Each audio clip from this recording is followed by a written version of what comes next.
Today, there are more African Americans in prison or jail, on probation or on parole, than there were enslaved in 1850. There are many people who believe that last night the state executed an innocent man. We are #1 in the world when it comes to incarceration. That we have an overly punitive and racially discriminatory system. Mass incarceration makes our country worse off, and we need to do something about it.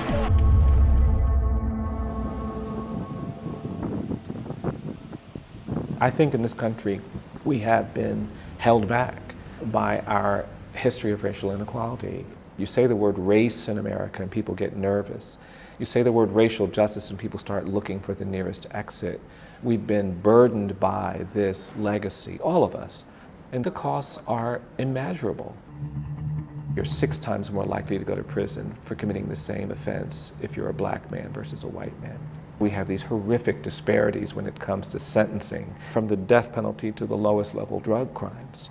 And this racialized use of punishment is a feature of the American criminal justice system that must be confronted.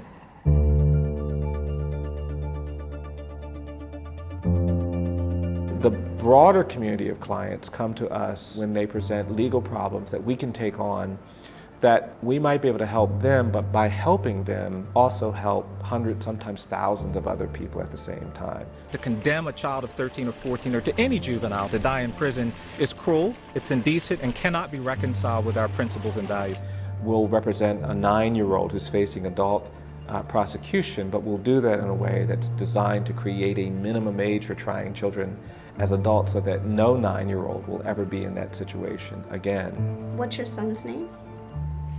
Okay, and where is he incarcerated? We prioritize people who've been sentenced to death. All of this time, I kept wondering, how did I get where I'm at? How did I end up on death row for a crime that I didn't commit? Hinton lived more than half his life inside a cage, a 5-by-7 cell. And so when Mr. Stevenson came, for the first time, I felt that somebody was working on my behalf that believed in me. Just a few weeks ago, the state of Alabama dropped the case after a new look at the evidence could not match the bullets to the gun, and Hinton was released.